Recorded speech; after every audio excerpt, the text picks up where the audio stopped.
Assalamualaikum warahmatullahi wabarakatuh. Perkenalkan, nama saya Ilham Rizky Pradana, NIM L1A119017.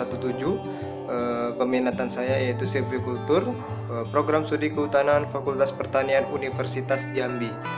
Baiklah, pada video kali ini saya akan menjelaskan tentang teknik budidaya tanaman jati. Bagaimana saja teknik dan penanamannya. Simak terus videonya sampai habis.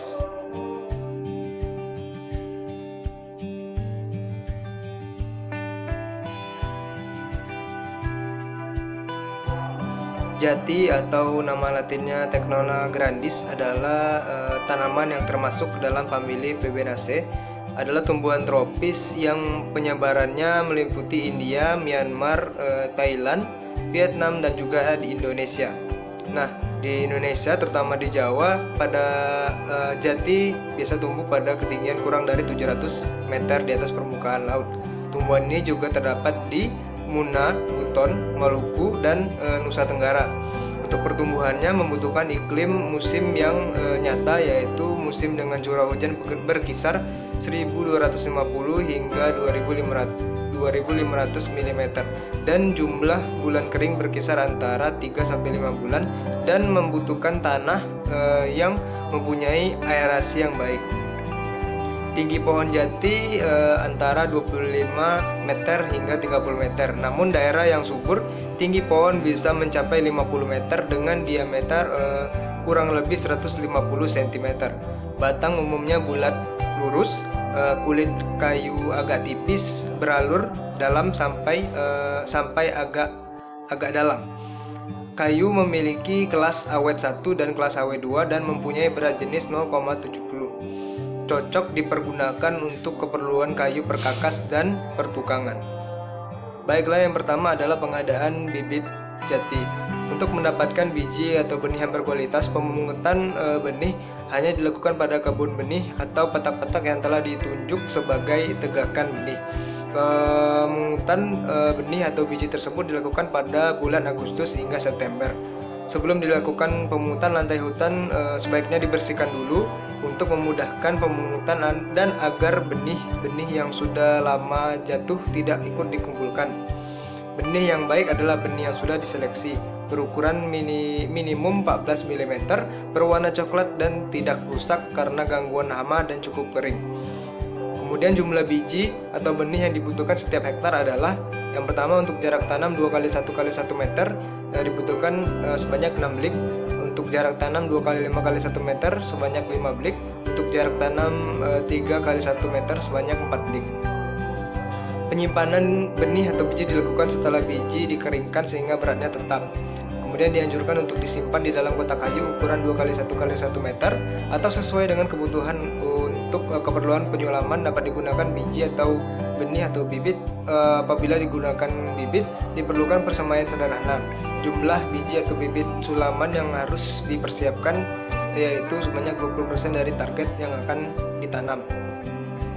Kemudian cara pembuatan persemaian sederhana, yang pertama adalah lokasi berada sedekat mungkin dengan lokasi tanam.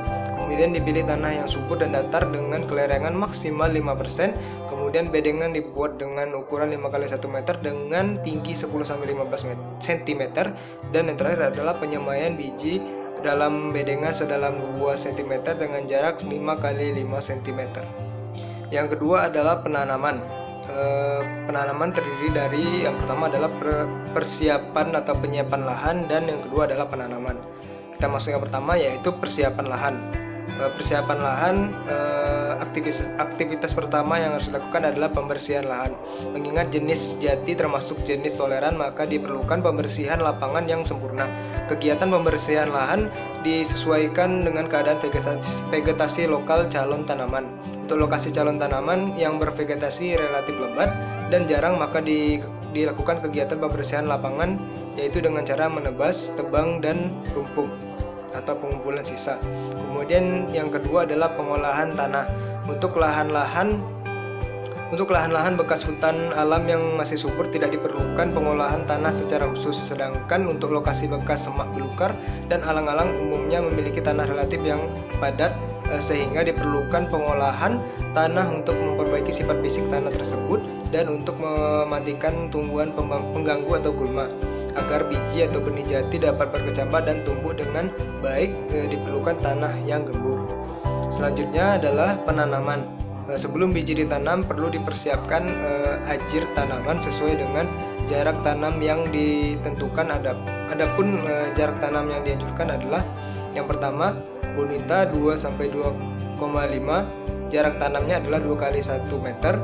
Kemudian yang kedua bonita 3, jarak tanamnya 2,5 kali 1 meter atau 3 kali 1 meter. Kemudian yang ketiga adalah bonita 3,5, jarak tanamnya adalah 3 kali 1 meter. Untuk lahan-lahan yang belum diketahui bonitanya, jarak tanam tersebut disesuaikan dengan kesuburan tanahnya. Cara penanaman biji jati adalah dengan memasukkan biji ke dalam tanah sedalam 2 cm dan bekas tangkai berada di bawah.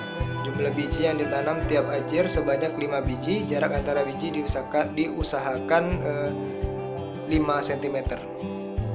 Kemudian yang ketiga adalah pemeliharaan tanaman. Pemeliharaan tanaman jati termasuk di dalamnya adalah penyulaman tanaman, kemudian ada penyiangan, kemudian ada penjarangan dan pengendalian hama dan penyakit. Yang pertama adalah penyulaman tanaman jati. Bahan tanaman untuk keperluan penyulaman dapat digunakan berupa kecambah biji, bibit putaran, dan stam. Yang pertama adalah penyulaman dengan peletakan dan kecambah. Biji jati yang telah ditanam selama 4 minggu belum tumbuh, kemudian disulam dengan peletakan atau kecambah. Yang kedua adalah penyulaman dengan biji. Apabila setelah biji tumbuh kemudian terjadi petatan atau tidak adanya hujan sehingga banyak yang mati, kemudian disulam dengan biji ajir, diusahakan sebanyak 5 biji. Kemudian yang ketiga ada penyulaman dengan bibit putaran. 2 bulan setelah penanaman apabila biji belum tumbuh kemudian disulam dengan bibit putaran dan persemaian. Cara membuat putaran adalah yang pertama, caranya alat yang digunakan yaitu solet dari bambu atau bahan lain yang sejenis. Kemudian anakan jati yang berdaun 4 diambil bersama tanahnya dengan solet. Akar dan tanah harus menjadi satu. Kemudian putaran lalu dimasukkan ke dalam lubang yang telah disediakan, kemudian diuruk dan dipadatkan dari samping. Penyulaman tanaman jati yang terakhir adalah stam. Apabila dalam jangka 1 hingga 2 bulan setelah penanaman biji jati belum tumbuh atau mati, dapat disulam dengan cara stam. Cara pembuatan stam yaitu anakan yang baik untuk dibuat stam adalah anakan yang diameternya 0,5 hingga 2,5 cm. Panjang stam yaitu 25 hingga 50 cm yang terdiri dari 5 sampai 10 cm bagian batang dan 20 hingga 40 cm bagian akar. Stam ditanam pada lubang yang telah disediakan sampai pada leher akar. Bagian yang ditanam ditempelkan pada tanah yang keras atau bukan tanah urugan, kemudian ditimbun sedikit demi sedikit sampai dipadatkan. Kegiatan kedua adalah penyiangan, yaitu membebaskan tanaman jati dari persaingan tumbuhan pengganggu atau gulma dengan cara membersihkan tumbuhan lain dengan radius kurang lebih 1 meter dari tanaman pokok. Kegiatan ini sebaiknya dilakukan sampai jati berumur 3 tahun. Kemudian kegiatan selanjutnya adalah penjarangan. Penjarangan pertama tergantung pada keadaan bonita tanahnya, berkisar antara umur 3 sampai 5 tahun. Kemudian 3 tahun sekali sampai umur kurang lebih 15 tahun. Selanjutnya dijarangi setiap 5 tahun sampai umur 30 tahun. Periode selanjutnya penjarangan dilakukan setiap 10 tahun. Yang terakhir adalah pengendalian hama dan penyakit.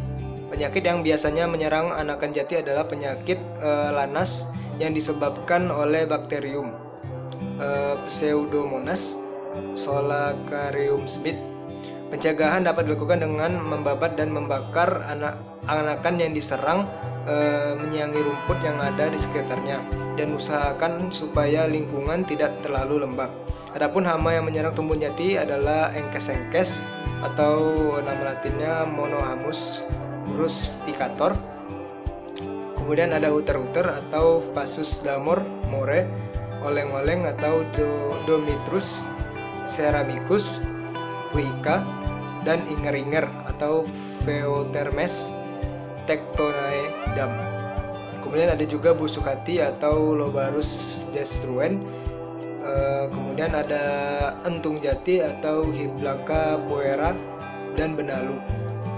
Kemudian cara pencegahan dan pemberantasan hama-hama tersebut yaitu untuk hama uter-uter atau engkes-engkes, larva dibunuh dengan memasukkan sepotong kawat ke dalam lubang serangga waktu diadakan penjarangan. Kemudian untuk hama oleng-oleng seperti pada uter-uter terutama antara bulan Juni hingga Januari atau bila perlu diadakan penjarangan sebelum bulan Januari. Untuk hama inger-inger, penjarangan teratur dan tepat waktunya dan hendak dilakukan sebelum musim hujan dengan memusnahkan pohon yang diserang. Hal ini mengingat sulung inger-inger biasanya terbang di musim hujan. Kemudian busukati yaitu tidak menanam jati di daerah-daerah di mana tidak ada perbedaan yang nyata antara musim hujan dan musim kemarau dengan curah hujan lebih dari 2000 mm tiap tahun dan di lereng gunung vulkanis. Baik, mungkin itu saja yang dapat saya sampaikan tentang teknik budidaya tanaman jati. Apabila terdapat kesalah kata atau perbuatan, saya mohon maaf. Saya akhiri, wabillahi taufiq wal hidayah. Wassalamualaikum warahmatullahi wabarakatuh.